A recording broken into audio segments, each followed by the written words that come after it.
Punjabi radio USA ਸੁਣ ਰਹੇ ਸਾਰੇ ਹੀ ਮਾਣਯੋਗ ਅਤੇ ਸਤਿਕਾਰ ਸਰੋਤਿਆਂ ਨੂੰ ਪਿਆਰ ਸਤਿਕਾਰ ਸਹਿਤ ਨਿੱਘੀ ਜਿਹੀ ਸਤਿ ਸ੍ਰੀ ਅਕਾਲ ਸਭ ਨੂੰ ਜੀ ਨੂੰ ਆਖਦੇ ਹਾਂ। ਸੋ ਦੇ ਪ੍ਰੋਗਰਾਮ ਦੇ ਵਿੱਚ ਆਪ ਸਭ ਦਾ ਨਿੱਘਾ ਸਵਾਗਤ ਹੈ।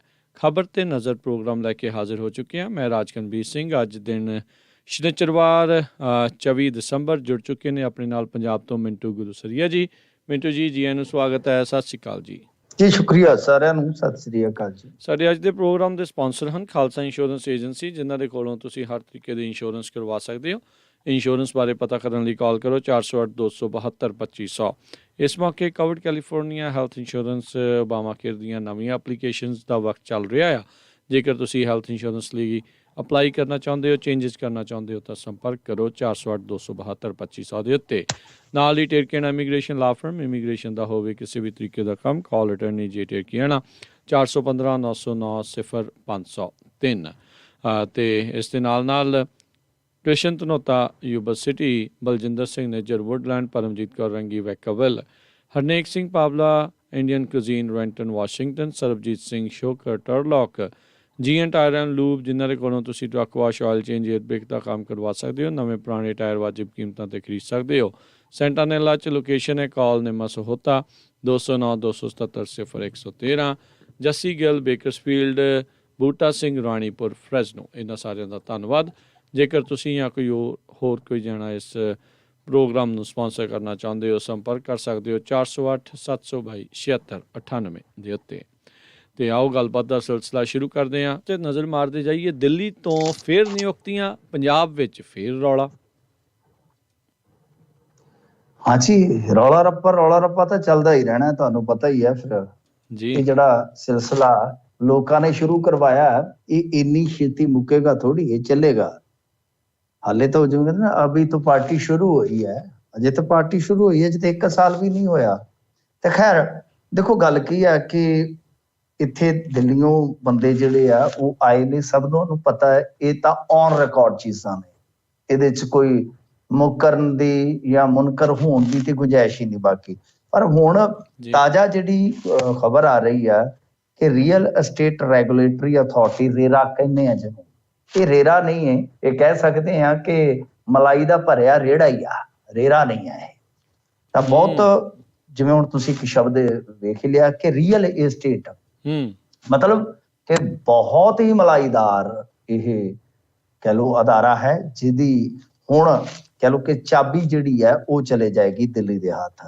ਕਿਉਂਕਿ ਆਮ ਆਦਮੀ ਪਾਰਟੀ ਨੇ ਕੀ ਕੀਤਾ ਵਾ ਕਿ ਇਸ ਅਹੁਦੇ ਵਾਸਤੇ ਜਿਹੜਾ ਰੀਅਲ ਅਸਟੇਟ ਰੈਗੂਲੇਟਰੀ ਅਥਾਰਟੀ ਦਾ ਚੇਅਰਮੈਨ ਦਾ ਅਹੁਦਾ ਆ, ਉਹਦੇ ਵਾਸਤੇ ਇਹਨਾਂ ਨੇ ਦਿੱਲੀ ਤੋਂ ਬੰਦਾ ਭੇਜ ਦਿੱਤਾ ਹੈ। ਇਹਦੇ ਲਈ ਸਤਿਆ ਗੋਪਾਲ ਜਿਹੜੇ ਆ ਉਹਨਾਂ ਨੂੰ ਚੇਅਰਮੈਨ ਬਣਾ ਦਿੱਤਾ ਗਿਆ, ਜਿਹੜੇ UT ਕਾਡਰ ਦੇ IS ਤੇ ਦਿੱਲੀ ਸਰਕਾਰ ਦੇ ਵਿੱਚ ਐਡੀਸ਼ਨਲ ਚੀਫ ਸੈਕਟਰੀ ਰਹਿ ਚੁੱਕੇ ਆ, ਹਿਸਾਬ ਲਾ ਲਓ। ਤੇ ਉੱਥੇ ਰਿਟਾਇਰਡ IRS ਜਿਹੜੇ ਆ, ਇੱਕ ਤੇ ਹੋ ਗਿਆ ਨਾ IAS, ਇੱਕ IRS ਜਿਹੜਾ ਰਿਟਾਇਰ ਆ ਰਾਕੇਸ਼ ਗੋਇਲ, ਉਹਨੂੰ ਇਹਨਾਂ ਨੇ ਲਾ ਦਿੱਤਾ ਰੇਰਾ ਦਾ ਮੈਂਬਰ। ਹੁਣ ਇੱਧਰ ਕਹਿ ਲਓ ਕਿ ਚਰਚੇ ਇਹ ਚੱਲਦੇ ਪਏ ਨੇ ਕਿ ਇਹ ਦੋਵੇਂ ਹੀ ਜਿਹੜੇ ਸੱਜਣ ਨੇ, ਇਹ ਦੋਵੇਂ ਜਿਹੜੇ ਅਫਸਰ ਨੇ, ਇਹ ਅਰਵਿੰਦ ਕੇਜਰੀਵਾਲ ਦੀ ਹਿੱਕ ਦਾ ਵਾਲ ਨੇ। ਮਤਲਬ ਕਿ ਬੜੀ ਇਹਨਾਂ ਦੀ ਨੇੜਤਾ ਹੈ ਤੇ ਬੜੀ ਸੱਜਣਤਾ ਹੀ ਹੈ ਇਹਨਾਂ ਦੀ ਆਪਸ ਦੇ ਵਿੱਚ। ਇੱਧਰ ਅਮਰਿੰਦਰ ਸਿੰਘ ਰਾਜਾ ਵੜਿੰਗ ਕਹਿ ਰਹੇ ਨੇ, ਜਿਹੜੇ ਕਾਂਗਰਸ ਦੇ ਪ੍ਰੈਜ਼ੀਡੈਂਟ ਆ, ਉਹ ਕਹਿੰਦੇ ਕਿ ਕੇਜਰੀਵਾਲ ਪੰਜਾਬ ਦੇ ਵਿੱਚ ਆਪਣੇ ਖਾਸ ਗੈਰ ਪੰਜਾਬੀਆਂ ਨੂੰ ਵਸਾ ਰਹੇ ਆ, ਮਤਲਬ ਕਿ ਸੈਟਲਮੈਂਟ ਕਰ ਰਹੇ ਆ। ਤੇ ਨਾਲ ਸੁਖਬੀਰ ਸਿੰਘ ਬਾਦਲ ਕਹਿ ਰਹੇ ਆ ਕਿ ਦੇਖੋ, ਜਿਹੜੀ ਆਮ ਆਦਮੀ ਪਾਰਟੀ ਆ, ਜਿਵੇਂ ਆਪਾਂ ਦੇਖਿਆ ਲਿਕਰ ਪਾਲਿਸੀ ਦੇ ਵਿੱਚ, ਕਿ ਉਸ ਘੁਟਾਲੇ ਤੋਂ ਬਾਅਦ ਹੁਣ ਰੀਅਲ ਅਸਟੇਟ ਦਾ ਕੰਟਰੋਲ ਵੀ ਆਪਣੇ ਹੱਥਾਂ 'ਚ ਲੈ ਕੇ ਜਾ ਰਹੀ ਆ। ਮਤਲਬ ਕਿ ਦਿੱਲੀ ਵਾਲੀ ਜਿਹੜੀ ਆਪਾਂ ਲਿਕਰ ਪਾਲਿਸੀ ਦਾ ਜ਼ਿਕਰ ਦੇਖਿਆ ਕਿ ਇੱਥੋਂ ਵਾਲੇ ਤਾਂ ਕਹਿੰਦੇ ਸਨ ਸਾਡੇ ਲੀਡਰ ਕਿ ਨਹੀਂ ਜੀ ਅਸੀਂ ਕੀਤਾ, ਤੇ ਅਰਵਿੰਦ ਕੇਜਰੀਵਾਲ ਨੇ ਇੱਕ ਇੰਟਰਵਿਊ 'ਚ ਕਹਿ ਦਿੱਤਾ ਕਿ ਮੇਰੀ ਪਾਲਿਸੀ ਤਾਂ ਕਾਪੀ ਗਈ ਆ ਉੱਥੇ। ਤਾਂ ਕਹਿਣ ਦਾ ਮਤਲਬ ਇਹ ਆ ਕਿ ਦੇਖੋ, ਇੱਥੋਂ ਦੀ ਆਪਣੀ ਜਿਹੜੀ ਆਮ ਆਦਮੀ ਪਾਰਟੀ ਦੀ ਲੋਕਲ ਲੀਡਰਸ਼ਿਪ ਆ, ਮਤਲਬ ਕਿ ਕੈਡਰ ਦਾ ਕੋਈ ਕਸੂਰ ਨਹੀਂ ਹੁੰਦਾ, ਵਰਕਰ ਦਾ ਕੋਈ ਕਸੂਰ ਨਹੀਂ ਹੁੰਦਾ, ਛੋਟੇ ਲੀਡਰ ਦਾ ਕੋਈ ਕਸੂਰ ਨਹੀਂ ਹੁੰਦਾ। ਜਿਨ੍ਹਾਂ ਦੀ ਆਵਾਜ਼ ਸੁਣੀ ਜਾਂਦੀ ਆ ਉਹ ਗੂੰਗੇ ਹੋ ਚੁੱਕੇ ਨੇ। ਉਹ ਤੇ ਬਈ ਬਿਲਕੁਲ ਉਹਨਾਂ ਦੇ ਬੁੱਲਾਂ ਨੂੰ ਫੈਵੀਕੁਇਕ ਲੱਗ ਚੁੱਕਾ ਤੇ ਉਹ ਤੇ ਕੁਸਕਦੇ ਹੀ ਨਹੀਂ ਹੈਗੇ। ਹੁਣ ਤੁਸੀਂ ਦੇਖੋ ਨਾ ਕਿ ਇੱਕ ਪਾਸੇ ਸਾਨੂੰ ਪਤਾ ਹੈ ਰੇਰਾ ਦਾ ਅਹੁਦਾ ਲੈਣ ਵਾਸਤੇ ਹਜ਼ੂਰ ਇੱਥੇ ਲੌਬਿੰਗ ਚੱਲ ਰਹੀ ਸੀ ਅਫਸਰਾਂ ਦੇ ਵਿੱਚ ਠੀਕ ਹੈ। ਪੰਜਾਬ 'ਚ ਜਿੱਦਾਂ ਹੁੰਦੀ ਆ ਵੀ ਮਤਲਬ ਕਿ ਪੂਰੀ ਸ਼ਿੱਦਤ ਦੇ ਨਾਲ ਤਨਦੇਹੀ ਦੇ ਨਾਲ ਲੌਬਿੰਗ ਕਰ ਰਹੇ ਸੀਗੇ ਅਫਸਰ ਕਿ ਕਿਸੇ ਤਰੀਕੇ ਨਾਲ ਯਾਰ ਮੇਰਾ ਹੱਥ ਪੈ ਜਾਵੇ ਮਲਾਈਦਾਰ। ਪਰ ਹਾਂਜੀ ਬਿਲਕੁਲ। ਤੇ ਇਹ ਤਾਂ ਰਹਿ ਗਏ ਮਤਲਬ ਕਿ ਜਿਵੇਂ ਬੱਬੂ ਬਣਦੇ ਨੇ ਕੰਡੇ ਰਾਖੀ ਕਰਦੇ ਰਹਿ ਗਏ ਤੇ ਭੌਰ ਨਜ਼ਾਰਾ ਲੈ ਗਏ। ਤੋ ਇਹ ਤੇ ਰਾਖੀ ਕਰਦੇ ਰਹਿ ਗਏ, ਲੌਬਿੰਗ ਕਰਦੇ ਰਹਿ ਗਏ ਤੇ ਨਜ਼ਾਰਾ ਦਿੱਲੀ ਵਾਲੇ ਲੈ ਗਏ ਆ। ਤੋ ਇਹ ਗੱਲਾਂ ਬਈ ਇਹ ਕੋਈ ਸਧਾਰਨ ਗੱਲਾਂ ਨਹੀਂ ਹੈਗੀਆਂ, ਇਹ ਕੋਈ ਛੋਟੀਆਂ ਗੱਲਾਂ ਨਹੀਂ ਹੈਗੀਆਂ। ਕਿਉਂਕਿ ਮੈਂ ਤੁਹਾਨੂੰ ਇੱਕ ਚੀਜ਼ ਹੋਰ ਦੱਸ ਦਿੰਦਾ, ਇਤਫਾਕਨ ਹੈ ਜਾਂ ਮੇਰਾ ਅੰਦਾਜ਼ਾ ਹੈ ਉਹ ਤਾਂ ਪਤਾ ਨਹੀਂ ਹੈ। ਤੁਸੀਂ ਇਹਨਾਂ ਦਿਨਾਂ 'ਚ ਇੱਕ ਚੀਜ਼ ਵੇਖੋਗੇ ਕਿ ਜਿਹੜੇ ਭਾਈ ਸਾਹਿਬ ਹੈਗੇ ਨਾ ਰਾਘਵ ਚੱਡਾ ਜੀ, ਉਹ ਮਤਲਬ ਕਿ ਇੰਨਾ ਜ਼ਿਆਦਾ ਇੱਥੇ ਪੰਜਾਬ 'ਚ ਗੁਜਰਾਤ ਤੋਂ ਬਾਅਦ ਦੇਖੇ ਵੀ ਨਹੀਂ ਜਾ ਰਹੇ। ਤੇ ਜੇ ਤੁਸੀਂ ਦੇਖੋਗੇ ਤੇ ਉਹ ਪੰਜਾਬ ਦੇ ਬੜੇ ਜਿੱਦਾਂ ਪਾਏਦਾਰ ਮੁੱਦੇ, ਖਾਸ ਤੌਰ ਤੇ ਪੰਥਕ ਰਾਜਨੀਤੀ ਦੇ ਮੁੱਦੇ ਵੀ ਚੁੱਕ ਰਹੇ ਨੇ। ਤਾਂ ਇਹਦੇ ਚੋਂ ਇੱਕ ਚੀਜ਼ ਇਹ ਨਜ਼ਰ ਆ ਰਹੀ ਹੈ ਕਿ ਰਾਘਵ ਚੱਡਾ ਦਾ ਇੱਥੇ ਥੋੜਾ ਜਿਹਾ ਮਤਲਬ ਕਿ ਮੈਨੂੰ ਇਉਂ ਲੱਗਦਾ ਆਪਣੇ ਪੱਧਰ ਤੇ, ਮੈਨੂੰ ਇਉਂ ਲੱਗਦਾ ਕਿ ਥੋੜਾ ਜਿਹਾ ਇੱਥੇ ਅਸਰ ਘਟ ਰਿਹਾ ਹੈ। ਹੁਣ ਘਟਾਇਆ ਜਾ ਰਿਹਾ ਜਾਂ ਆਪਣੇ ਆਪ ਘਟ ਰਿਹਾ। ਅਸਲ ਤੋਂ ਮਤਲਬ ਕਿ ਜਿੰਨਾ ਉਹ ਰਹਿੰਦੇ ਸਨ ਇੱਥੋਂ ਦੀ ਪੋਲਿਟਿਕਸ ਨੂੰ ਦੇਖਦੇ ਸਨ, ਚਲੋ ਸੈਸ਼ਨ ਚੱਲਦਾ ਹੈ ਉਹ ਤੇ ਆਪਾਂ ਸਮਝ ਸਕਦੇ ਹਾਂ, ਪਰ ਜਿਸ ਤਰ੍ਹਾਂ ਰਾਘਵ ਚੱਡਾ ਕੇ ਇੱਥੇ ਕਈ ਮਾਮਲਿਆਂ ਦੇ ਵਿੱਚ ਨਜ਼ਰ ਆਉਂਦੇ ਸਨ, ਉਹ ਥੋੜਾ ਜਿਹਾ ਮਤਲਬ ਕਿ ਉਹਨਾਂ ਦਾ ਘੱਟ ਅਸਰ ਵੇਖਣ ਨੂੰ ਮਿਲ ਰਿਹਾ ਹੈ। ਪਰ ਦੂਜੇ ਪਾਸੇ ਬੋਲ ਬੜਾ ਬੇਬਾਕ ਰਹੇ ਨੇ। ਜੇ ਇਸ ਸੈਸ਼ਨ ਦੇ ਬੈਸਟ ਐਮਪੀ ਕੱਢਣੇ ਹੋਣ ਤਾਂ ਉਹੀ ਨਿਕਲਣਗੇ। ਠੀਕ ਹੈ। ਤਾਂ ਮਤਲਬ ਕਿ ਇਹ ਵੀ ਕਿਤੇ ਨਾ ਕਿਤੇ ਹੋ ਸਕਦਾ ਹੈ। ਦੇਖੋ ਇਹ ਚਲੋ ਸਵਾਲ ਉਪਜਦੇ ਰਹਿੰਦੇ ਨੇ ਜ਼ਹਿਨ ਦੇ ਵਿੱਚ, ਔਰ ਸਵਾਲ ਉਪਜਦੇ ਵੀ ਰਹਿਣੇ ਚਾਹੀਦੇ ਆ। ਪੱਤਰਕਾਰਤਾ ਹਮੇਸ਼ਾ ਸਵਾਲਾਂ ਨਾਲ ਹੀ ਚੱਲਦੀ ਹੈ, ਆਲੋਚਨਾ ਨਾਲ ਹੀ ਚੱਲਦੀ ਹੈ ਕਿ ਬਈ ਇਹ ਵੀ ਹੋ ਸਕਦਾ ਆ ਕਿ ਜਿੱਦਾਂ ਆਪਾਂ ਦੇਖ ਰਹੇ ਹਾਂ ਕਿ ਰਾਘਵ ਚੱਡਾ ਥੋੜਾ ਜਿਹਾ ਮਤਲਬ ਕਿ ਹੁਣ ਪੰਜਾਬ ਤੋਂ ਬਾਹਰ ਨੇ, ਜਾਂ ਥੋੜਾ ਜਿਹਾ ਉਹਨਾਂ ਨੂੰ ਹੋਰ ਹੋ ਸਕਦਾ ਜ਼ਿੰਮੇਵਾਰੀਆਂ ਦੇ ਕੇ ਵੱਖ-ਵੱਖ ਸਟੇਟਾਂ ਦੇ ਵਿੱਚ ਇਲੈਕਸ਼ਨ ਅੱਗੇ ਆਉਣੇ ਨੇ ਜਿਹੜੇ, ਉਧਰ ਉਹਨਾਂ ਦੀ ਭੂਮਿਕਾ ਜਿਹੜੀ ਆ ਉਹ ਬਣੀ ਜਾਏਗੀ। ਤਾਂ ਇੱਧਰ ਆਪਣੇ ਹੋਰ ਬੰਦੇ ਜਿਹੜੇ ਆ ਉਹ ਇੱਥੇ ਲਿਆ ਕੇ ਬਿਠਾਏ ਜਾ ਰਹੇ ਆ, ਕੈਂਪ ਪੋਜੀਸ਼ਨਾਂ ਤੇ ਉਹ ਬੈਠੇ ਹੋਣਗੇ ਤੇ ਪੰਜਾਬ ਜਿਹੜਾ ਹੈ ਉਹ ਮਤਲਬ ਕਿ ਆਪਣੇ ਹਿਸਾਬ ਕਿਤਾਬ ਦੇ ਨਾਲ ਠੀਕ ਠਾਕ ਚੱਲਦਾ ਰਹੇਗਾ। ਵੀ ਕੰਟਰੋਲ ਜਿਹੜਾ ਆ ਉਹ ਹਮੇਸ਼ਾ ਉੱਥੇ ਦਿੱਲੀ ਤੋਂ ਹੀ ਜਿਹੜਾ ਉਹ ਚੱਲਦਾ ਰਵੇ, ਜੇ ਉਹ ਨਹੀਂ ਤਾਂ ਕੋਈ ਹੋਰ ਸਹੀ। ਅਗਲੀ ਤੂੰ ਨਹੀਂ ਤਾਂ ਕੋਈ ਔਰ ਨਹੀਂ ਤਾਂ ਕੋਈ ਔਰ ਸਹੀ। ਹਾਂ ਬਿਲਕੁਲ, ਉਹ ਪੂਰਾ ਕੰਟਰੋਲ ਜਿਹੜਾ ਚੱਲ ਰਿਹਾ। ਅਗਲੀ ਗੱਲ ਕਰੀਏ, ਪੰਜਾਬ ਵਿੱਚ ਜਾਲੀ ਸਰਟੀਫਿਕੇਟਾਂ ਤੇ ਨੌਕਰੀ ਘੁਟਾਲੇ ਦੇ ਵਿੱਚ ਜੱਜ ਦਾ ਵੀ ਨਾਂ ਆ ਗਿਆ ਜੀ। ਹਾਂਜੀ, ਕੋਈ ਰਹਿਣ ਥੋੜੀ ਦੇਣ ਆਇਆ ਸੀ, ਅਸੀਂ ਤਾਂ ਸਿਰ ਕੱਢਵੇਂ ਰਿਕਾਰਡ ਪੈਦਾ ਕੀਤੇ ਹੋਏ ਨੇ। ਦੇਖੋ ਇੱਥੇ ਨਾ ਆਮ ਆਦਮੀ ਪਾਰਟੀ ਵਾਲਿਆਂ ਨੇ ਕੁਝ ਚੰਗੇ ਕੰਮ ਵੀ ਕੀਤੇ ਨੇ, ਖਾਸ ਤੌਰ ਤੇ ਆਪਾਂ ਦੇਖਦੇ ਹਾਂ, ਚਲੋ ਜ਼ਿਆਦਾ ਤਾਂ ਨਹੀਂ, ਕਰਪਸ਼ਨ ਦੇ ਖਿਲਾਫ ਥੋੜਾ ਬਹੁਤਾ ਕੰਮ ਕੀਤਾ ਵਾ। ਤੇ ਇਸੇ ਤਰ੍ਹਾਂ ਆ ਜਿਹੜਾ ਜਾਲੀ ਸਰਟੀਫਿਕੇਟ ਵਾਲੇ, ਇੱਧਰ ਵੀ ਇਹਨਾਂ ਦੀ ਇੱਕ ਮੁਹਿੰਮ ਚੱਲ ਰਹੀ ਹੈ, ਖਾਸ ਤੌਰ ਤੇ ਸਮਾਜਿਕ ਨਿਆਂ ਸਸ਼ਕਤੀਕਰਨ ਤੇ ਘੱਟ ਗਿਣਤੀ ਮਹਿਕਮੇ ਵੱਲੋਂ। ਇਹ ਬਹੁਤ ਮੈਂ ਦੇਖੇ ਨੇ ਮਾਮਲੇ, ਮੇਰੀ ਨਜ਼ਰ ਦੇ ਵਿੱਚ ਵੱਡਾ ਮਾਮਲਾ ਜਿਹੜਾ 6ਵਾਂ 7ਵਾਂ ਮਾਮਲਾ ਆ ਗਿਆ। ਤਾਂ ਇਹਨਾਂ ਨੇ ਇਹਨਾਂ ਚੀਜ਼ਾਂ ਤੇ ਕੰਮ ਕਰਨਾ ਸ਼ੁਰੂ ਕੀਤਾ ਹੈ ਕਿ ਜਿਨ੍ਹਾਂ ਨੇ ਗਲਤ ਤਰੀਕੇ ਨਾਲ ਰਿਜ਼ਰਵੇਸ਼ਨ ਦਾ ਲਾਭ ਲਿਆ ਵਾ ਤਾਂ ਉਹਨਾਂ ਨੂੰ ਕਿਤੇ ਡੰਗੀ ਹੈ।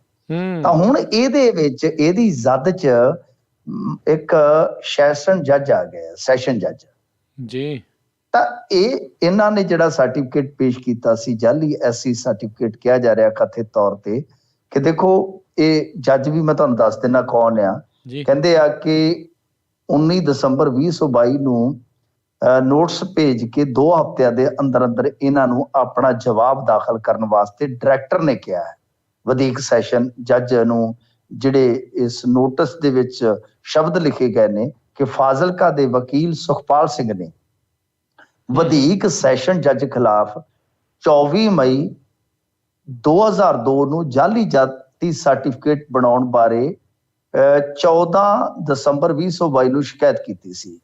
ਇਹ 24 ਮਈ 2002 ਲਿਖਿਆ, ਇੱਕ ਸ਼ਿਕਾਇਤ ਆ ਗਈ 2020 ਦੀ। ਤਾਂ ਸ਼ਿਕਾਇਤਕਰਤਾ ਅਨੁਸਾਰ ਸੰਬੰਧਿਤ ਜੱਜ ਨੇ 1 ਸਤੰਬਰ 2008 ਨੂੰ ਫਾਜ਼ਿਲਕਾ ਦੇ ਅਧਿਕਾਰੀ ਵੱਲੋਂ ਬਣਾਏ ਗਏ ਜਾਤੀ ਸਰਟੀਫਿਕੇਟ 'ਚ ਜਾਤ ਰਾਏ ਸਿੱਖ ਦੱਸੀ ਹੈ।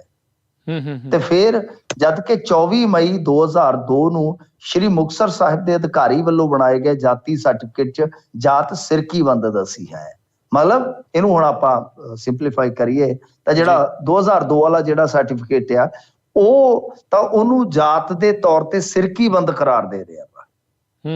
ਤੇ ਜਿਹੜਾ ਬਾਅਦ ਦੇ ਵਿੱਚ 2008 ਚ ਫਾਜ਼ਿਲਕਾ ਤੋਂ, ਮੁਕਤਸਰ ਤੇ ਫਾਜ਼ਿਲਕਾ ਕੋਈ ਦੂਰ ਨਹੀਂ ਹੈ, ਨੇੜੇ ਨੇੜੇ ਨੇ, ਤੇ ਸਾਡੇ ਆਪ ਹੀ ਮਤਲਬ ਕਿ ਜਿੱਦਾਂ ਕਹਿ ਲਓ ਕਿ ਦਸਤਾਵੇਜ਼ ਕੋਈ ਉਧਰੋਂ ਬਣਦਾ, ਕੋਈ ਉੱਥੇ ਚਲੇ ਗਿਆ, ਕੋਈ ਉੱਥੇ ਭਰਤੀ ਹੋ ਗਿਆ, ਏਦਾਂ ਚੱਲਦਾ ਰਹਿੰਦਾ, ਨਾਲ ਨਾਲ ਚਲੇ ਨੇ ਮੁਕਤਸਰ ਤੇ ਫਾਜ਼ਿਲਕਾ। ਯਾਨੀ ਜਦੋਂ 2008 ਦੇ ਵਿੱਚ ਫਾਜ਼ਿਲਕਾ ਚੋਂ ਇੱਕ ਅਧਿਕਾਰੀ ਵੱਲੋਂ ਇਹ ਜਾਤੀ ਸਰਟੀਫਿਕੇਟ ਬਣਾਇਆ ਗਿਆ ਤਾਂ ਉਹਦੇ ਚ ਰਾਏ ਸਿੱਖ ਉਹਨਾਂ ਦੀ ਜਿਹੜੀ ਕਾਸਟ ਦੱਸੀ ਗਈ। ਤਾਂ ਇਹ ਆਪਣੇ ਆਪ ਦੇ ਵਿੱਚ ਹੁਣ ਮਤਲਬ ਕਿ ਇੱਕ ਵੱਡਾ ਮਸਲਾ ਬਣ ਗਿਆ ਹੈ। ਤੇ ਸ਼ਿਕਾਇਤਕਰਤਾ ਨੇ ਦੱਸਿਆ ਕਿ ਦੋਵੇਂ ਸਰਟੀਫਿਕੇਟ ਜਿਹੜੇ ਆ ਉਹ ਔਨ ਰਿਕਾਰਡ ਹਨ ਤੇ ਜਿਨ੍ਹਾਂ ਨੂੰ ਰੱਦ ਨਹੀਂ ਕੀਤਾ ਗਿਆ, ਮਤਲਬ ਕਿ ਦੋਵੇਂ ਹੀ ਹਾਲੇ ਤੱਕ ਹੈਗੇ ਨੇ। ਹੁਣ ਇਸ ਜੱਜ ਬਾਰੇ ਜਿੰਨੀ ਕੋਈ ਜੱਜਮੈਂਟ ਆ ਉਹ ਇਹ ਆ ਕਿ ਇਹ ਉਹੀਓ ਜੱਜ ਆ ਜਿਹਨੇ ਸੁਖਪਾਲ ਖਹਿਰਾ ਦੀ ਮੰਜੀ ਠੋਕੀ ਸੀ, ਤੁਹਾਨੂੰ ਪਤਾ ਹੈ।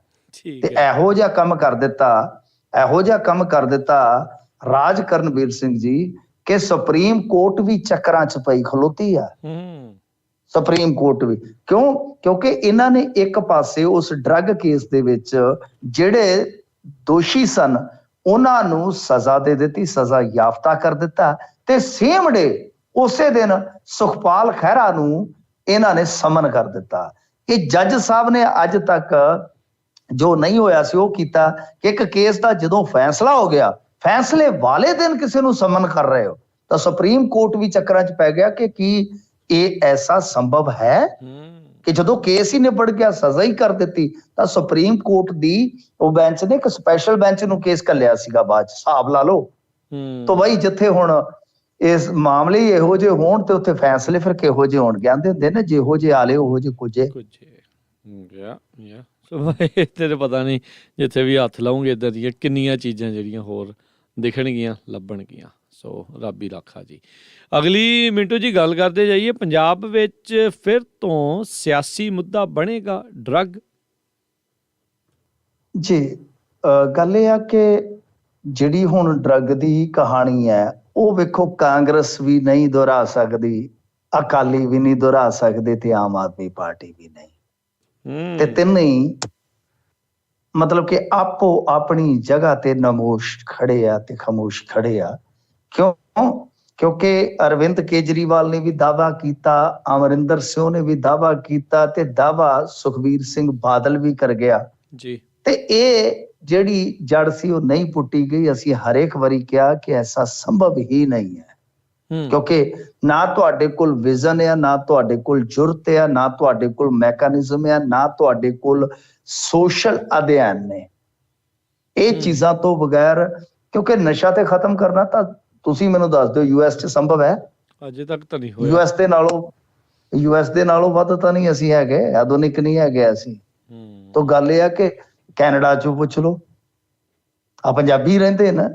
ਮਤਲਬ ਕਿ ਜੇ ਉਹਨਾਂ ਮੁਲਕਾਂ 'ਚ ਜਿਹੜੇ ਵਿਕਸਿਤ ਮੁਲਕ ਨੇ ਤੇ ਸਾਥੋਂ ਕਈ ਗੁਣਾ ਅਗਾਂਹ ਨੇ GDP ਦੇ ਮਾਮਲੇ 'ਚ ਵੀ, ਹਰੇਕ ਖੇਤਰ 'ਚ, ਉਹ ਉੱਥੇ ਨਹੀਂ ਖਤਮ ਕਰ ਪਾ ਰਹੇ ਇਹਨਾਂ ਸਮੱਸਿਆਵਾਂ ਨੂੰ। ਹਾਂ ਇਹ ਆ ਕਿ ਤੁਸੀਂ ਇਸ ਤਰ੍ਹਾਂ ਦੀ ਪਾਲਿਸੀ ਲਿਆ ਕੇ, ਇਸ ਤਰ੍ਹਾਂ ਦੇ ਅਧਿਐਨ ਵਗੈਰਾ ਲਿਆ ਕੇ, ਇਸ ਤਰ੍ਹਾਂ ਦੇ ਅਲਟਰਨੇਟਿਵ ਲਿਆ ਕੇ, ਜਿਵੇਂ ਕੁਝ ਚੀਜ਼ਾਂ ਤੁਹਾਡੇ ਇੱਧਰ ਲੀਗਲਾਈਜ਼ ਕਰ ਦਿੰਦੇ ਨੇ, ਕਿ ਤੁਸੀਂ ਉਹ ਠੱਲ ਪਾ ਸਕਦੇ। ਹੁਣ ਇਹ ਤਾਂ ਕੋਰਾ ਝੂਠ ਹੁੰਦਾ ਨਾ ਕਿ ਮੈਂ ਨਸ਼ਾ ਇੰਨੇ ਦਿਨਾਂ 'ਚ ਖਤਮ ਹੀ ਕਰ ਦੇਵਾਂ, ਤੇ ਤੁਹਾਡੇ ਸਾਹਮਣੇ ਝੂਠ ਫੜੇ ਗਏ ਨੇ, ਐਕਸਪੋਜ਼ ਹੋ ਗਏ। ਇਹਨਾਂ ਨੇ 3 ਮਹੀਨੇ ਦਾ ਕਿਹਾ ਸੀ, ਕਿਸੇ ਨੇ 28 ਦਿਨ ਦਾ ਕਿਹਾ ਸੀ, ਉਹ ਸਾਰੇ ਐਕਸਪੋਜ਼ ਹੋ ਗਏ ਨੇ। ਮਤਲਬ ਕਿ ਇਹ ਪਾਰਟੀਆਂ ਤੇ ਹੁਣ ਡਰੱਗ ਦਾ ਨਾਮ ਹੀ ਨਹੀਂ ਲੈਣਗੀਆਂ ਡਰੱਗ ਦੇ ਮੁੱਦੇ ਤੇ। ਕਿਉਂਕਿ ਲੋਕ ਕਹਿਣਗੇ ਕਿ ਤੁਹਾਡੇ ਵਾਲੇ ਹੱਥ ਅਸੀਂ ਅਜਮਾਏ ਹੋਏ ਆ, ਇਹਨਾਂ 'ਚ ਦਮ ਨਹੀਂ ਹੈਗਾ ਜੀ। ਤਾਂ ਫਿਰ ਕਿਹੜੀ ਪਾਰਟੀ ਹੈ ਜਿਹੜੀ ਰਾਜਨੀਤੀ ਕਰ ਸਕਦੀ ਹੈ ਤੇ ਜਿਹਦੇ ਕੋਲ 5-10% ਵੋਟ ਵੀ ਹੋਏਗਾ, ਵੋਟ ਸ਼ੇਅਰ ਵੀ ਹੋਏਗਾ? ਤਾਂ ਉਹ ਹੈ ਭਾਜਪਾ ਤਿਆਰੀ ਕਰ ਰਹੀ ਹੈ, ਜ਼ੋਰ ਤਿਆਰੀ ਕਰ ਰਹੀ ਹੈ।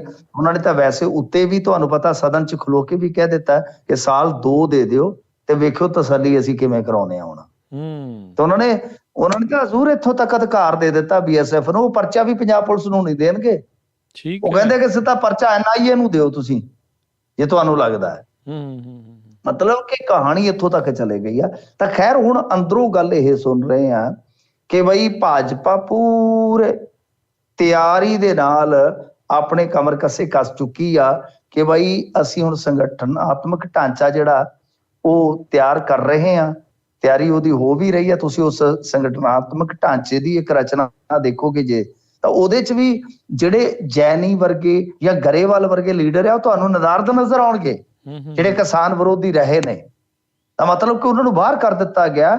ਔਰ 11 ਐਸੇ ਜ਼ਿਲ੍ਹਾ ਪ੍ਰਧਾਨ ਲਾਏ ਨੇ ਇਹਨਾਂ ਨੇ ਜਿਹੜੇ ਅਕਾਲੀ ਜਾਂ ਕਾਂਗਰਸੀਆਂ ਚੋਂ ਆਏ ਆ ਤੇ ਜਿਹੜੇ ਜ਼ਿਆਦਾਤਰ ਮਾਲਵੇ ਚੋਂ ਨੇ ਜੀ। ਤਾਂ ਇਸ ਤਰ੍ਹਾਂ ਭਾਰਤੀ ਜਨਤਾ ਪਾਰਟੀ ਜਿਹੜੀ ਹੈ ਉਹ ਤਿਆਰੀ ਕਰ ਰਹੀ ਹੈ ਕਿ ਇੱਕ ਪੂਰੀ ਮਤਲਬ ਕਿ ਅਗਰੈਸਿਵ ਰਣਨੀਤੀ ਨਾਲ, ਅਗਰੈਸਿਵ ਅਪਰੋਚ ਦੇ ਨਾਲ ਡਰੱਗ ਦਾ ਮੁੱਦਾ ਜਿਹੜਾ ਹੈ ਉਹ ਸ਼ਹਿਰਾਂ ਤੋਂ ਲੈ ਕੇ ਪਿੰਡਾਂ ਤੱਕ ਪਹੁੰਚਾਇਆ ਜਾਵੇ, ਉਹਨੂੰ ਚਲਾਇਆ ਜਾਵੇ ਪੂਰਾ। ਜਾਨੀ ਮਤਲਬ ਕਿ ਜ਼ੋਰਦਾਰ ਇੱਕ ਮੁਹਿੰਮ ਛੇੜੀ ਜਾਵੇ। ਤਾਂ ਭਾਰਤੀ ਜਨਤਾ ਪਾਰਟੀ ਆਪਣੇ ਪਰ ਤੋਲ ਰਹੀ ਹੈ।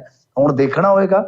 ਫਰਜ਼ ਕਰੋ, ਵੈਸੇ ਚਲੋ ਇਹ ਹਾਈਪੋਥੈਟੀਕਲ ਗੱਲਾਂ ਹੁੰਦੀਆਂ ਨੇ, ਫਰਜ਼ ਕਰੋ ਜੇ ਉੱਤੋਂ ਕੇਂਦਰ ਸਖਤਾਈ ਕਰਦਾ ਹੈ, ਕੇਂਦਰ ਸਖਤਾਈ ਕਰਦਾ ਹੈ ਤੇ ਇਧਰੋਂ ਮਤਲਬ ਕਿ BSF ਹੈ ਜਾਂ ਜਿਹੜੀਆਂ ਹੋਰ ਆਪਣੀਆਂ ਏਜੰਸੀਆਂ ਤਾਲਮੇਲ ਕਰਕੇ ਸਾਲ ਡੇਢ ਸਾਲ ਚ ਇਹਦਾ ਡੰਗ ਘੱਟ ਕਰ ਦਿੱਤੀਆਂ ਨੇ। ਉਤੋਂ ਹੁਣ ਤੁਸੀਂ ਦੇਖਿਆ ਹੋਣਾ ਮਾਨ ਸਾਹਿਬ ਉੱਥੇ ਕਹਿੰਦੇ ਵੀ ਡੋਡੇ ਬੀਜੋ ਸਦਨ ਚ ਖੜ ਕੇ, ਤੇ ਮਾਨ ਸਾਹਿਬ ਨੂੰ ਕਹਿਣ ਕਿ ਕੋਈ ਗੱਲ ਨਹੀਂ ਮਾਨ ਸਾਹਿਬ ਤੁਹਾਨੂੰ ਦਿੱਤਾ ਕਲਟੀਵੇਸ਼ਨ ਦਾ ਵੀ। ਇਹ ਜਿਹੜੇ ਚੀਜ਼ਾਂ ਇਹ ਬਣਦੀਆਂ ਨੇ, ਸੋਚ ਕੇ ਦੇਖੋ ਜੀ। ਆਪਾਂ ਇੱਕ ਮਤਲਬ ਕਿ ਕਲਪਨਾ ਕਰ ਰਹੇ ਹਾਂ ਹਾਂਜੀ, ਤਾਂ ਦੇਖੋ ਕਿ ਕਿੱਦਾਂ ਇਹ ਅਸਰ ਹੁੰਦਾ ਇਹਨਾਂ ਚੀਜ਼ਾਂ ਦਾ। ਕਿਉਂ ਮੈਂ ਕਿਉਂ ਕਹਿ ਰਿਹਾ, ਕਿਉਂਕਿ ਦੇਖੋ ਅਰਵਿੰਦ ਕੇਜਰੀਵਾਲ ਨੇ ਇੱਕ ਗੱਲ ਕਹੀ ਸੀ ਕਿ ਹਰੇਕ ਘਰੇਲੂ ਔਰਤ ਨੂੰ 1000 ਰੁਪਏ ਦੇਵਾਂਗੇ। ਤਾਂ ਉਸ ਚੀਜ਼ ਨੇ ਇੰਨਾ ਜ਼ਿਆਦਾ ਅਸਰ ਪਾਇਆ ਸੀਗਾ ਨਾ। ਔਰਤਾਂ ਨੇ ਕਿਹਾ ਕਿ ਸਾਨੂੰ ਹੋਰ ਕੀ ਚਾਹੀਦਾ, ਨਸ਼ਾ ਇਹਨਾਂ ਨੇ ਖਤਮ ਕਰ ਦੇਣਾ, ਨੌਕਰੀ ਇਹਨਾਂ ਨੇ ਦੇ ਦੇਣੀ ਹੈ, 1000 ਰੁਪਇਆ ਘਰੇ ਵੜੂਗਾ।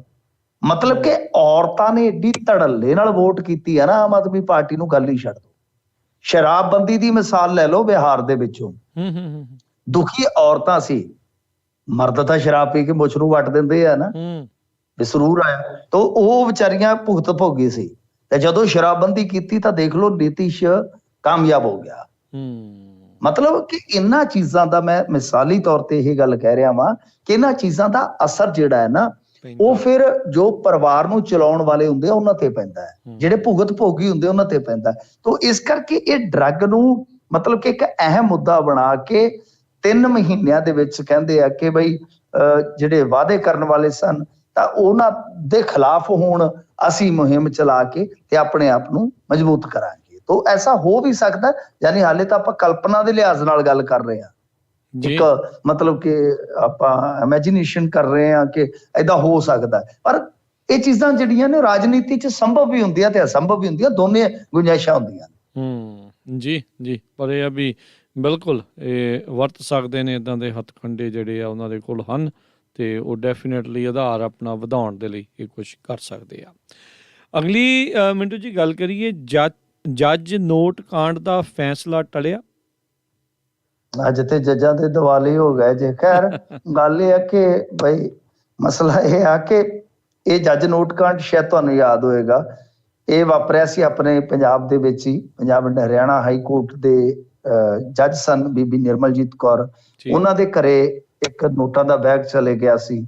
ਬਾਅਦ ਦੇ ਵਿੱਚ CBI ਨੇ ਮਾਮਲਾ ਇਨਵੈਸਟੀਗੇਟ ਕੀਤਾ ਤੇ ਇਹ ਪਾਇਆ ਗਿਆ ਕਥਿਤ ਤੌਰ ਤੇ ਕਿ ਬਈ ਕੁਛ ਬਿਜ਼ਨਸਮੈਨ ਸੀ, ਉਹਨਾਂ ਦੇ ਨਾਲ ਡੀਲ ਸੀ। ਇੱਕ ਬੀਬੀ ਹੋਰ ਜੱਜ ਹੁੰਦੀ ਸੀ ਨਿਰਮਲਾ ਯਾਦਵ, ਤਾਂ ਮਤਲਬ ਕਿ ਨਾਮ ਸੇਮ ਸੀਗੇ ਨਾ, ਤਾਂ ਉਹ ਭੁਲੇਖੇ ਨਾਲ ਗਿਆ ਹੋਇਆ ਸੀਗਾ ਨੋਟਾਂ ਵਾਲਾ ਬੈਗ। ਤਾਂ ਉਹ ਕਾਰੋਬਾਰੀ ਜਿਹੜੇ ਨੋਟ ਭਿਜਵਾ ਰਹੇ ਸਨ ਉਹਨਾਂ ਨੇ ਕੋਈ ਫੈਸਲਾ ਕਰਾਇਆ ਸੀਗਾ ਜਾਂ ਕਰਾਉਣਾ ਸੀਗਾ ਪਲਾਟ ਨੂੰ ਲੈ ਕੇ, ਬੜਾ ਬੇਸ਼ਕੀਮਤੀ ਕਹਿ ਲਓ ਕਿ ਪਲਾਟ ਸੀਗਾ ਉਹਦਾ ਸੀ। ਤੇ ਇਸ ਜੱਜ ਬੀਬੀ ਨੂੰ ਉਹਨਾਂ ਨੇ ਮਤਲਬ ਕਿ ਹੋਰ ਫੈਸਲਿਆਂ 'ਚ ਵੀ ਸ਼ਾਇਦ ਸੈੱਟ ਕੀਤਾ। ਇਸ ਤੋਂ ਇਲਾਵਾ ਹਵਾਈ ਯਾਤਰਾ ਕਰਵਾਈ, ਟਿਕਟ, ਰਹਿਸ਼ੀ ਟਿਕਾਣੇ, ਸਾਰਾ ਕੁਛ ਮਤਲਬ ਕਿ ਉਹਦੇ 'ਚ ਫਿਰ ਗਾਹ ਨਿਕਲਿਆ ਚਾਰਜਸ਼ੀਟ ਦੇ ਵਿੱਚ। ਤਾਂ ਉਹ ਬੀਬੀ ਜਿਹੜੀ ਆ ਉਹ ਰਿਟਾਇਰ ਹੋ ਚੁੱਕੀ ਆ ਹੁਣ। ਇਹ ਮਾਮਲਾ ਚੱਲਦਾ ਆਇਆ ਤੇ ਹਿਸਾਬ ਲਾ ਲਓ ਤਕਰੀਬਨ ਕੋਈ 13-14 ਸਾਲ ਹੋ ਗਏ ਹੋਣੇ ਆ ਇਸ ਮਾਮਲੇ ਨੂੰ। ਤਾਂ ਹੁਣ ਜਿਹੜੀ CBI ਦੀ ਕੋਰਟ ਸੀਗੀ ਉਹਨਾਂ ਨੇ ਸਾਫ਼ ਕਰ ਦਿੱਤਾ ਸੀਗਾ ਕਿ ਇਸ ਵਰੇ ਦੇ ਵਿੱਚ, ਕਿਉਂਕਿ 10 ਸਾਲਾਂ ਤੋਂ ਉੱਤੇ ਵਾਲਾ ਇਹ ਮੁਕੱਦਮਾ ਹੈ, ਤਾਂ ਇਹਨੂੰ ਇਸ ਵਰੇ ਦੇ ਵਿੱਚ ਅਸੀਂ ਨਿਬੇੜਨਾ ਵਾ।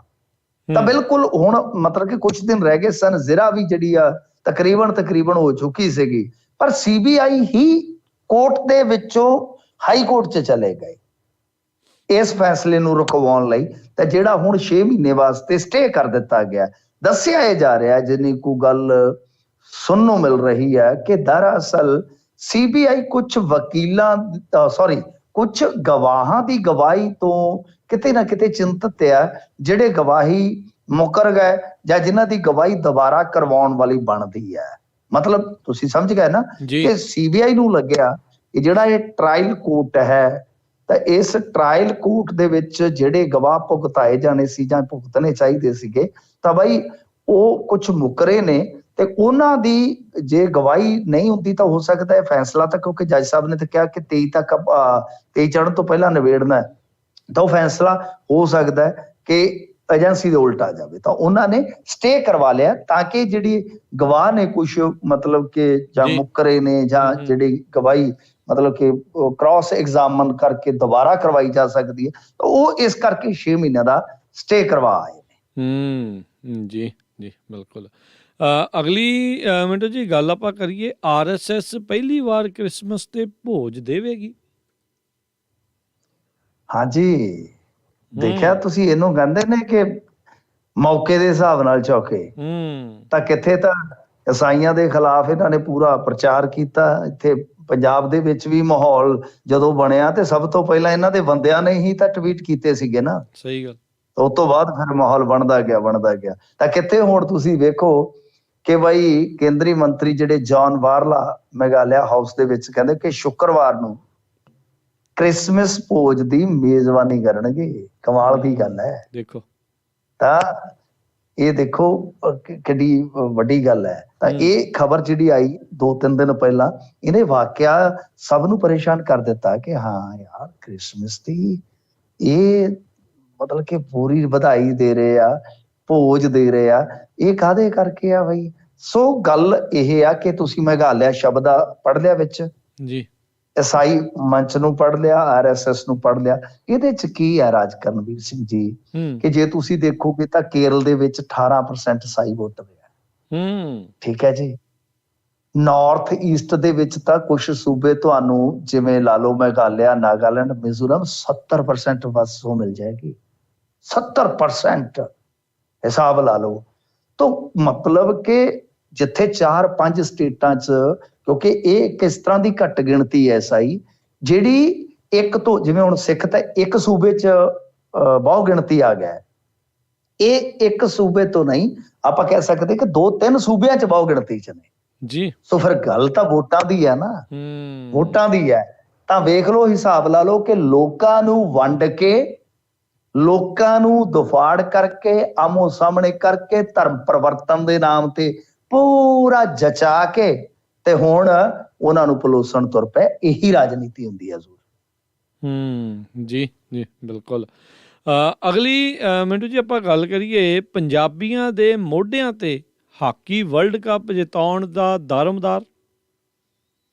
ਹਾਂਜੀ, ਪੰਜਾਬ ਦੇ 10 ਪਲੇਅਰ ਚੁਣੇ ਗਏ ਆ ਹਾਕੀ ਦੇ ਵਰਲਡ ਕੱਪ ਲਈ, ਕਿਉਂਕਿ ਹਾਕੀ ਜਿਹੜੀ ਆ ਉਹ ਐਤਕੀ ਇੱਥੇ ਖੇਡੀ ਜਾਣੀ ਹੈ ਸਾਡੇ ਵਰਲਡ ਕੱਪ ਦੇ ਵਿੱਚ, ਇੰਡੀਆ 'ਚ। ਮਤਲਬ ਕਿ ਸੰਸਾਰ ਕੱਪ ਜਿਹੜਾ ਉਹ ਇੰਡੀਆ 'ਚ ਹੋਏਗਾ, ਹਾਕੀ ਇੱਥੇ ਖੇਡੀ ਜਾਏਗੀ ਵਰਲਡ ਕੱਪ ਦੀ। ਤਾਂ ਫਿਰ ਤੁਹਾਨੂੰ ਪਤਾ ਪੂਰੀ ਸ਼ਬਾਬ ਤੇ ਚਲੇ ਜਾਏਗੀ ਗੇਮ। ਉਹਦੇ ਵਿੱਚ ਸਾਡੇ 10 ਪੰਜਾਬੀ ਸ਼ੇਰ ਜਿਹੜੇ ਚੁਣੇ ਗਏ ਨੇ। ਹਰਮਨਪ੍ਰੀਤ ਜਿਹੜਾ ਬੈਸਟ ਪਲੇਅਰ ਰਿਹਾ ਪਿਛਲੇ ਸਾਲ ਦਾ ਵਰਲਡ ਦੇ ਵਿੱਚੋਂ, ਹਰਮਨਪ੍ਰੀਤ ਇਹ ਜਾਏਗਾ ਮੁੰਡਾ ਕੈਪਟਨ ਦੇ ਤੌਰ ਤੇ ਮੈਦਾਨ ਦੇ ਵਿੱਚ। ਕ੍ਰਿਸ਼ਨ ਬਹਾਦਰ ਪਾਠਕ ਬਹੁਤ ਵਧੀਆ ਗੋਲਕੀਪਰ ਹੈ। ਇਨ ਫਿਊਚਰ ਗੋਲਾਂ ਦੀ ਜ਼ਿੰਮੇਵਾਰੀ ਇਹਦੇ ਤੇ ਹੀ ਹੋਏਗੀ। ਹਾਲੇ ਤਾਂ ਸ਼੍ਰੀਜੇਸ਼ ਕਾਇਮ ਆ, ਵਰੁਣ ਕੁਮਾਰ ਆ, ਤੇ ਮਨਪ੍ਰੀਤ ਸਿੰਘ, ਜਰਮਨਪ੍ਰੀਤ ਸਿੰਘ, ਹਾਰਦਿਕ ਸਿੰਘ, ਸ਼ਮਸ਼ੇਰ ਸਿੰਘ, ਮਨਦੀਪ ਸਿੰਘ, ਸੁਖਜੀਤ ਸਿੰਘ ਤੇ ਕਾਸ਼ਦੀਪ ਸਿੰਘ।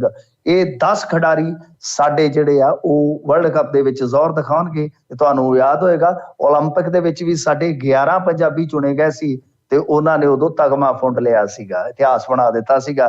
ਤੇ ਐਤਕੀ ਵੀ 10 ਚੱਲੇ ਆ ਤੇ ਕਹਿੰਦੇ ਵੀ ਬਸ ਕਰਾ ਦਿਆਂਗੇ ਅਸੀਂ 10। ਜੀ ਚਲੋ ਜੀ, ਬਹੁਤ ਬਹੁਤ ਸ਼ੁਭ ਇਛਾਵਾਂ। ਹੋਸਟ ਨੇਸ਼ਨ ਹੋਣ ਕਰਕੇ ਕੁਆਲੀਫਾਈ ਤਾਂ ਇਹ ਹੈਗੇ ਨੇ। ਹਾਂਜੀ, ਆਪਾਂ ਡੇਟ ਵੀ ਦੱਸ ਦਈਏ ਤਾਂ ਕਿ ਤੁਸੀਂ ਆਪਦੇ ਸ਼ਡਿਊਲ ਦੇ ਵਿੱਚ ਪੂਰੀ ਉਹਨੂੰ ਅੰਡਰਲਾਈਨ ਕਰ ਲਓ ਤਰੀਕ ਨੂੰ। 13 ਤੋਂ 29 ਤਰੀਕ ਤੱਕ ਇਹ ਪੂਰੇ ਜਲਵਾ ਜੁੰਬਸ਼ ਵੇਖਣ ਨੂੰ ਮਿਲੇਗਾ। ਕਿਆ ਟਾਈਮ ਕੱਢ ਲੈਣਾ ਆ ਕੀ ਵੇਖਣਾ। ਠੀਕ ਹੈ ਜੀ, ਜ਼ਰੂਰ ਜੀ। ਸੋ ਬਹੁਤ ਸ਼ੁਕਰੀਆ ਮਿੰਟੂ ਜੀ, ਤੇ ਆਪਾਂ ਵੀ ਅਪਡੇਟ ਆਪਣੇ ਸਰੋਤਿਆਂ ਨੂੰ ਉਹਨਾਂ ਦਿਨਾਂ 'ਚ ਕਰਦੇ ਰਵਾਂਗੇ। ਤੇ ਸ਼ੁਕਰੀਆ ਮਿੰਟੂ ਜੀ, ਬਹੁਤ ਧੰਨਵਾਦ। ਸਤਿ ਸ਼੍ਰੀ ਅਕਾਲ ਜੀ। ਸਤਿ ਸ੍ਰੀ ਅਕਾਲ। ਸੋ ਤੇ ਪ੍ਰੋਗਰਾਮ ਦੀ ਇੱਥੇ ਸਮਾਪਤੀ ਹੈ। ਮੇਰੇ ਰਾਜਕਨਵੀਰ ਸਿੰਘ ਵੱਲੋਂ ਤੁਹਾਨੂੰ ਸਭ ਨੂੰ ਪਿਆਰ ਭਰੀ ਸਤਿ ਸ਼੍ਰੀ ਅਕਾਲ। ਸੁਣਦੇ ਰਹੋ, ਦੇਖਦੇ ਰਹੋ।